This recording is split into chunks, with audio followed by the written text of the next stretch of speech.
हर खबर पर होगी आपकी पकड़। डाउनलोड कीजिए एबीपी लाइव ऐप। देखिए, जब युद्ध होता है तो सेना मोर्चे पर लड़ती है, लेकिन उसके पीछे पूरा देश खड़ा होता है। ऐसा ही किस्सा सुनाया है कालापानी इलाके में खेती करने वाले दीवान सिंह साहब ने। दीवान सिंह की उम्र तो 80 साल हो गई है, लेकिन तनाव बढ़ने पर उन्हें याद आया कि कैसे उन्होंने 62 में सेना तक हथियार पहुंचाने में मदद की थी। संवाददाता मनोज वर्मा की यह रिपोर्ट दिलचस्प है।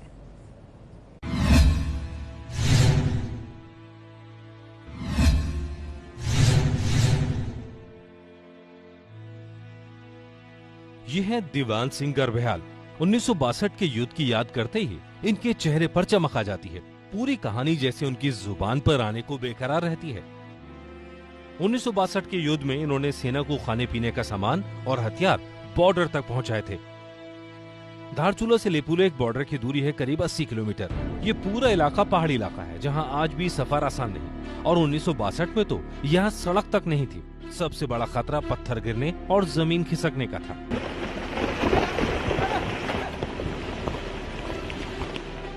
उस वक्त लद्दाख में युद्ध चल रहा था, लेकिन तनाव लिपुलेख में भी बना हुआ था। सावधानी के लिए ही जवानों तक हथियार और रसद इसी तरह के रास्तों से 11 दिन पैदल चलकर पहुंचाए जाने थे। सिर्फ गर्भयाल ही नहीं, आसपास के गांव के लोगों ने कंधे से कंधा मिलाकर सेना का साथ दिया। 9 ग्राम सभा में सबसे बड़ा ग्राम सभा हमारा गर्व्यंग है, तो हमारे वहाँ भी आया सभापति के यहाँ, आप लोग भी अपना योगदान दीजिए। तो तब मैं भी आया था, तो हमने आमलेशन को डोया। कोई 30 पाउंड 40 पाउंड से ऊपर था नहीं। हम लोगों ने आमलेशन ही नहीं डोया। जवानों के बूट हेलमेट भी हमने छालेक तक पहुंचाया। दीवान सिंह की उम्र उस समय मात्र 21 साल थी। वो बताते हैं, जब इनके गांव तक सेना का सामान आया, तब इन्होंने 30 से 40 पाउंड के करीब सेना का गोला बारूद पीठ पर उठाकर ऊपर तक पहुंचाया। लड़ाई नहीं, जवानों को मदद देना भी एक देश हित की बात है। उस समय हमारी उम्र थी, तो इसीलिए मैं कह रहा हूँ, हम आमलेशन अपनी पीठ में ढो के जिप्टी से छालेक तक पहुंचाया। और मल्ले व्यास वालों ने छालेक से आके उन्होंने लिया। क्षेत्रवासियों का योगदान तो कम था नहीं।